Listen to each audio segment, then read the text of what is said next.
Hi everyone, my name is Kristen Copeland. I am the Director of Education at Robolink, and you might not have guessed it from a robotics company, but we are all about competition. And that just isn't like athletic competition, it's actually robotics competition. So we have a bunch of students currently competing in VEX IQ. We do this every year. Our students have done really well in the past. We'll send students to compete in sumo competitions, and a lot of our instructors have also won robotics competitions in the past, and they're able to carry their own skills and expertise onto their students. So we're going to be talking about competitions, how to use them in your own classroom, why you should be using them in your own classroom. We have some ideas for you, and we're also going to announce our CoDrone competition, which will start in January 2018. So first, here are some of the benefits of competition in case you need to be convinced of it. And I just want to warn you, these competitions are not going to look like, when you do Jeopardy for a review with your students before a test. This is going to be a little bit more intense, a lot more engaging, and it will be a lot of fun, I promise. So one of the benefits, if you have students working in teams, they're going to get a lot of teamwork and collaboration skills. So especially if you pair them up not just with their friends, they are going to have to talk to other people that they might not have talked to before. And from there, they're going to understand the special skills a teammate might have. So you might have one kid that is amazing with coding, and another one that is able to see patterns, and another one that's really good at organization. So they can kind of find each other's skills and use them to their own benefit. And then within a team, different people means they're going to have different ideas, different opinions. So you're giving your students a chance to figure out those issues on their own, and you're giving them the experience of working with people that are different from what they're used to. And to a certain extent, competitions are very stressful, even if they're just within your own classroom. So having teammates for a student, that is going to buffer a lot of the stress that a student would have if they were just working by themselves. So just an example from my own classroom, I used to teach engineering. I had a flying car project, and I had students just working at their tables. So one table, there were two kids that were new to the United States from Mexico. They just spoke Spanish. I had two kids from Africa. One was from Ethiopia, one was from Sudan. They spoke the same dialect. They were learning English. And then there was one kid that spoke Spanish and English. So he was the translator, and I didn't know if that team was going to work just because of language barriers, but because they were all kind of motivated to work on this competition together and get their goal done, they actually ended up winning, and they became really good friends after that because they realized they had something in common, and they were able to work out their issues even through a language barrier. So that's one of the benefits of working in a competition. And kids want to compete anyway. They're very motivated just by playing games. So they will see a competition in your classroom as a game, and they are going to want to beat their classmates. They're also going to want to beat their own last score, their own last performance. So they're going to get excited, and that's a cliche, like, I had so much fun, I didn't know I was learning, but that's going to be true for your classroom. So they're going to get really excited about whatever content you have them competing with, and then they're going to retain more of what they're learning just because they're engaged in all that. Another benefit is students are constantly comparing themselves to their classmates all the time, especially in middle school. So this is just one way to kind of use that to your advantage. Have them see what their classmates are doing and give them something to work towards. So if you have a kid that's always going to be great, kind of point out to the other students, like, oh, you can do what they're doing, and they're going to kind of be motivated to go to that next level. And what a lot of competitions are doing now, and what we're going to try to do, is not have just like winners and losers, because then that's no fun for anyone except for the winners, and there's very few of those. So I was reading something and they kind of brought up reality TV and it's like reality TV right now, what they're doing is if someone gets voted off, they highlight that person's or that team's performance throughout the whole thing. So you could do that in your classroom. You can give them praise for things besides like how they placed. So praise them on their resourcefulness. If they were able to find tutorials to help them out with their code, you know, praise them on creativity because they might have done something that no one else in the class did that worked really well. Good sportsmanship, that's always good to kind of praise and support. And then other students, they automatically realize who is a really good competitor, who's working hard. So that kind of modeling good behavior and being like, oh yeah, you were super creative, the students will kind of follow that as well. Competitions promote a growth mindset. So especially with STEM subjects, computer science as well, students are going to want to keep improving on their work. And so if you give them a chance to do that, they will keep going back and going back until they have what they want to compete with perfected. They're going to learn from others, whether that's in their own team or from other students in the classroom.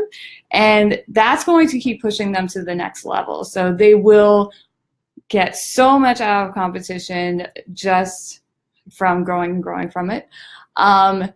It's going to build their mental strength a lot because competitions are really stressful for the teachers and the students know that they might fail. So they are challenged to be persistent and deal with the stress that they have, and they are also challenged to be resilient because if they fail, it's like you don't want to have a breakdown and cry in front of your have a breakdown, cry in front of the whole class. Like that's super embarrassing. So they have to be resilient. And then that prevents a lot of entitlement that they feel like, oh, I felt like I had to win. And it also prevents losing from feeling like a big deal to them. So they won't be afraid to fail anymore. They won't be afraid to keep trying and going back and perfecting what they had. And competition is always going to foster a lot of creativity, a lot of independence, and risk-taking behavior. So if you have a more open-ended challenge, it's not just like follow these instructions and then compete with this. If it's like design your own thing, come up with a way to do this, students are going to test their own ideas no matter how crazy they are because they're hoping that that will work. And then if it does work, that encourages more risk-taking on their part. So just some tips for competitions if you decide to do them in your classroom. You want to make sure they are grade, skill, and ability specific, because if they're not, then a student is either going to think it's too easy and just be done with it, or they'll think it's too hard and then drop out. So definitely test it out on your own first. Like I said last week, if you have a kid that is not in your class, like son or daughter, niece or nephew, neighbor, cousin, whatever, have them test it out with you as well.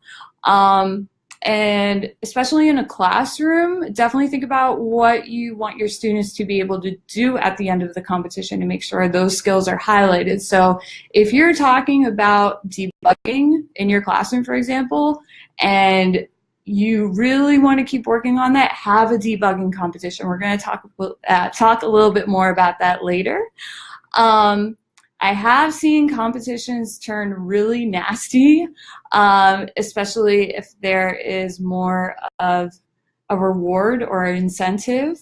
So try not to make that reward or incentive too big. Like if you're one of those teachers that throws candy or gives away tickets, don't give away too much more than you usually do, because then you have teammates turning on each other, you have claims of cheating, like it can all go very bad very quickly. So definitely keep that in mind.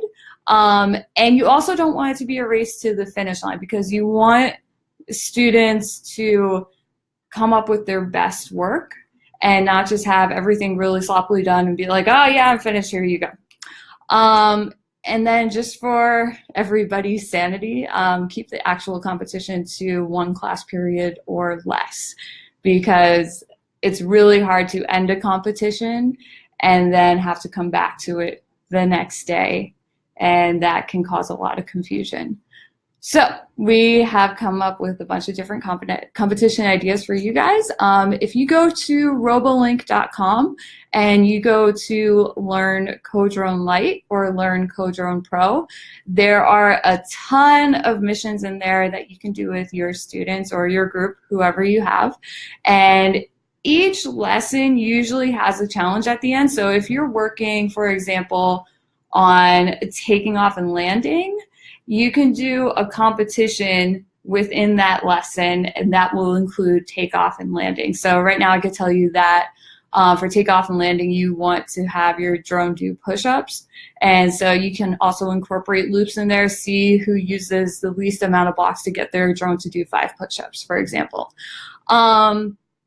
We have come up with a buzzing and LED light show, so you can have your students do some drone choreography together. One of the teachers that we work with came up with popping balloons in a classroom, so maybe don't do it if you don't like loud noises, but yeah, you can see which drone can pop the most amount of balloons or pop a specific number of balloons, whatever you want to do with that. Just be careful because there will be sharp objects involved. We have a bunch of different obstacle course challenges. So just like I said last week, PVC pipe, that's really great. You can get it for super cheap at like Home Depot or Lowe's, and assemble it however you want. So one of the ideas that one of our interns came up with is a password challenge. So let's say you have the password 2124. You could set up obstacles in your classroom, and then your students have to go through that. So for example, those could be your obstacles. They have to go 2, 1, and then back down to 4 or something along those lines. Or you could actually have them do 2, 1, 2, 4, like writing numbers. So that is one obstacle that you could do. We're really big on obstacle courses. We think they're a lot of fun. You could do a delivery challenge, which a lot of drones are trying to do, especially Amazon. So you could have drones deliver a package to like a certain landing pad. We were thinking wires and magnets, but if you aren't comfortable with propellers hitting the wire, or you don't have small magnets lying around, you could also do Velcro and pipe cleaner. You could do like the sticky kind of like backing for posters and paper, whatever you want to do. Just remember that your CoDrone can only handle 5 grams at a time. You could do capture the flag, so you can build more on the idea of drone delivery, drone pickup. You could have teams working together to capture a flag on the other side of the room before the other drone from the other team gets that flag. And the debugging challenge, like I said. So we have a couple of instructors who have competed in VexIQ and CPerch, and they always said debugging challenges are a lot of fun. So you could go through a CoDrone code, kind of mess one line up a little bit and say, okay, if you fix this one line, then your CoDrone will fly perfectly. So that is one example of a debugging challenge. And I know debugging is really important for computer science, especially right now. So that could also bring that skill out more. And we also came up with kind of the Drone Olympics.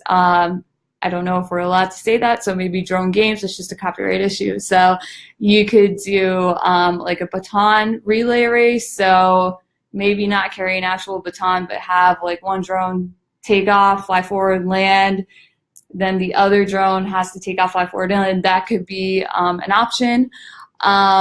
We have a pressure sensor. So that will be able to detect different heights. You could use that to do a high jump. We were thinking of a soccer free kick. So have a servo motor be a goalie, and your drone has to get past that to make the goal. So we are ready to announce our new competition. Because we've been talking so much about competitions that we thought it would be only fair to have our own. So we will be holding a series of CoDrone competitions in 2018. We will most likely hold the first one in January of 2018 at our Sereno Valley Center. It's on Oberlin Drive if you're not familiar with it. And these are for any students that are interested in CoDrone, but 6th through 12th grade, definitely. And I think it's just going to be San Diego County for now. What we're trying to do, again, we've been talking to our competitive instructors, and they said it's best to have it in real time, just so you don't have a lot of parents and teachers doing a lot of research and then have some kids have the advantage and others not.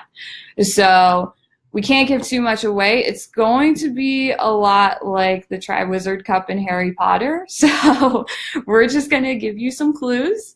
And then when you actually get to the center on the day of, we're going to give you your challenge. You have a certain amount of time to work it out, and then you will get to compete. And then afterwards, we're going to give you some clues. If you're not there at the first competition, don't worry. We're probably going to announce it just like we're doing now. And then we'll also send out email, Facebook, whatever. So you have more of that in case you're not watching these webinars. So our first competition, again, we can't tell you too much. What we can tell you, if you would like to compete, if you're in 6th through 12th grade, we need you to brush up on your remote control and autonomous programs for taking off, flying forward, landing, and then coming back to you. So make sure you know how to do that. Your CoDrone probably does not need to fly straight, but it does need to fly. And it doesn't have to fly very high either. So you also need to be very good with programming your LEDs. So those will be kind of, it looks like the eyes on your CoDrone as well as the LEDs inside of the CoDrone arms. So definitely hold some competitions in your class. Also, like with competitions that I've run before in past jobs, engineering test scores have gone up.